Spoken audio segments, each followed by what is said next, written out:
Oi pessoas, tudo bem com vocês? Hoje a gente vai continuar a nossa jornada através da história da Disney, seguindo o lançamento dos seus filmes desde a Branca de Neve até Frozen 2. No episódio de hoje, desse especial que eu tô fazendo, a gente vai falar sobre o filme número 13 e o segundo da Era de Prata. Seja bem-vindo a mais uma sessão Disney e hoje a gente vai falar sobre Alice no País das Maravilhas.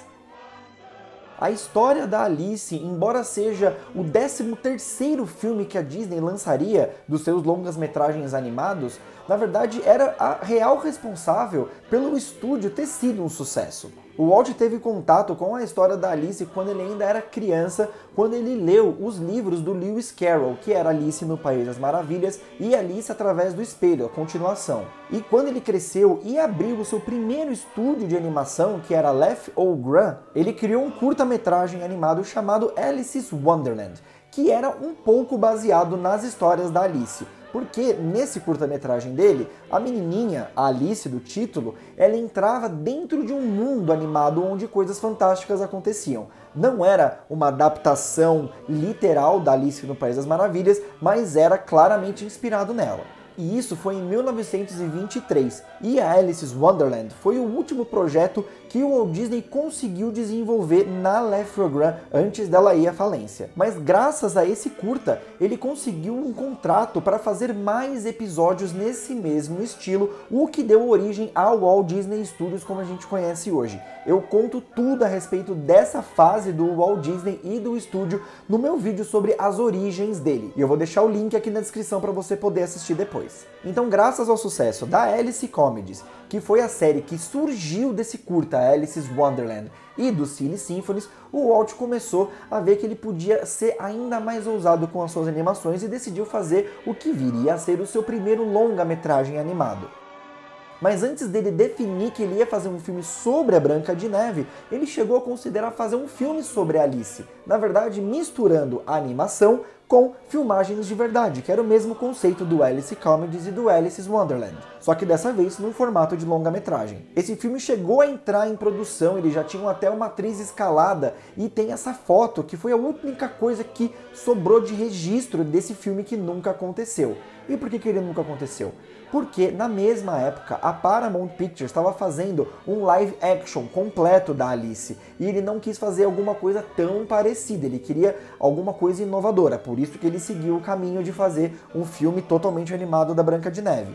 Mas a ideia de fazer um filme da Alice voltaria ao radar dele em 1938, depois que Branca de Neve foi o sucesso enorme que foi. Ele decidiu reiniciar esse projeto, dessa vez fazendo um filme completamente em animação. Mas conforme o projeto foi evoluindo, o Walt começou a ficar bastante preocupado com o roteiro do filme. Ele percebeu que a história não tinha um engajamento emocional do jeito que ele queria. Então ele parou a produção de novo de Alice para priorizar Pinóquio, Fantasia e Bambi, que eram projetos que ele tinha mais fé que iam dar certo. A ideia dele era guardar o lançamento desses filmes que eu acabei de falar, para aí sim restartar Alice. Só que aconteceu o quê? A Segunda Guerra, que tanto atrapalhou vários projetos da Disney, e o Walt percebeu que ele tinha que manter aquele projeto congelado ainda por mais um tempo. Aí quando a guerra acabou em 45, que o Walt começou a planejar os próximos passos que a empresa ia dar, ele já estava envolvido naquele projeto da Alice há tantos anos, era uma coisa que ele já tinha visto tantas vezes que ele começou a ter sérias dúvidas de que seria uma boa ideia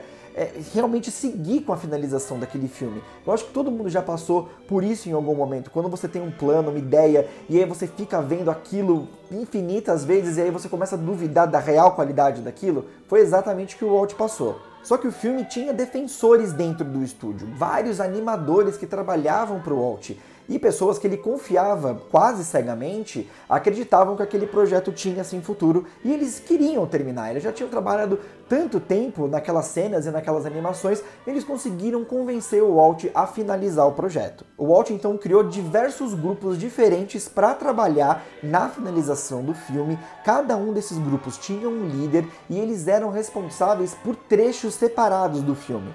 porque o Walt viu que aquele não era um filme com uma história muito bem definida, com começo, meio e fim. Ele era bem episódico, né? Cada cena não necessariamente era importante para a cena que vinha antes ou a que vinha depois. Então, como não tinha essa conexão e essa sensação de unidade na história, ele viu que ele podia deixar cada parte do filme sob a responsabilidade de um grupo diferente. E a forma como o roteiro foi montado e a produção do filme seguiu, realmente resultou num filme bastante episódico.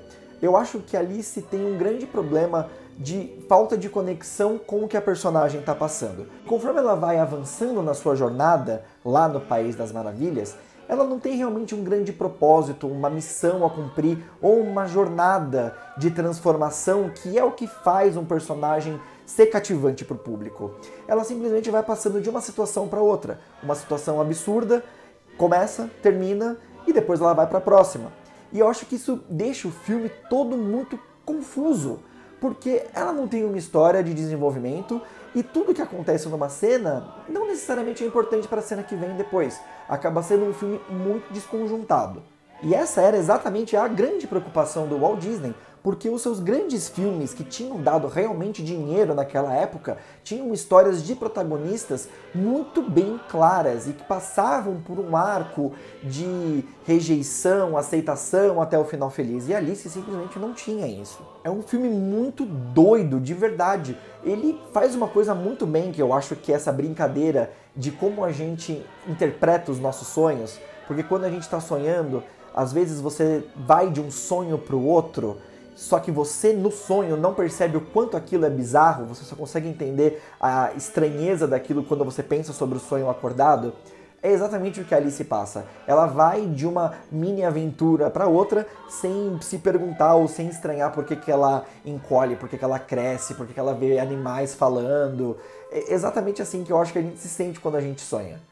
E no final das contas, o Walt tinha mesmo um motivo para se preocupar com todas essas características do filme, porque quando ele estreou no dia 28 de julho de 1951, o filme foi um fracasso de bilheteria. O público não entendeu direito a proposta do filme, a crítica achou ele todo muito confuso e sem sentido, o que eles têm até um pouco de razão. O que a estrutura desse filme permitiu para a Disney foi ter um leque gigantesco de personagens diferentes. A Alice, ele é o filme com mais personagens dentro de uma mesma produção em toda a história do estúdio.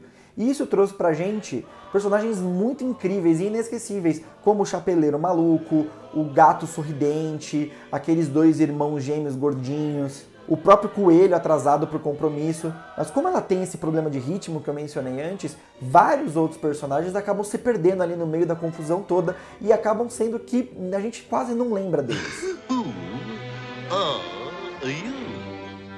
Pra você ter noção, o filme demora mais de 1 hora para apresentar a vilã principal da história, que é a Rainha de Copas. Ela só aparece nos últimos 15 minutos de filme. Mas tem uma coisa que não dá pra negar, é que a animação desse filme é muito linda, é maravilhosa. Realmente os animadores extrapolaram os limites da criatividade e fizeram designs e situações muito incríveis e muito doidas. Mas apesar de não ter agradado nem o público e nem a crítica quando foi lançado lá em 51, o filme ressurgiria anos depois, durante os anos 70. Começou a acontecer uma coisa muito engraçada. O filme começou a fazer sucesso com os jovens da época dos anos 70. Eles, vamos dizer assim, tomavam algumas coisas que deixavam os sentidos deles bem aflorados e colocavam Alice, que é um filme que só coisa doida acontece, para passar. Isso começou a virar uma febre nas universidades nos Estados Unidos durante os anos 70. E a Disney percebeu que tinha esse novo interesse sobre a sua produção de 20 e tantos anos atrás e decidiu relançar o filme nos cinemas. E ele foi então relançado em 1974 e 1981. E graças ao movimento hippie daquela época, o filme então foi considerado um sucesso. Ele demorou, mas ele sim deu lucro para o estúdio. Eu acho engraçado como muitas vezes uma obra de arte, né, seja ela uma música, um filme, um quadro, que for, ela não recebe o reconhecimento devido na época que ela é lançada. Eu acho que algumas obras de arte, como Alice, são muito adiantadas para o seu tempo. Talvez o público dos anos 50 não estivessem prontos para a doideira que é Alice no País das Maravilhas.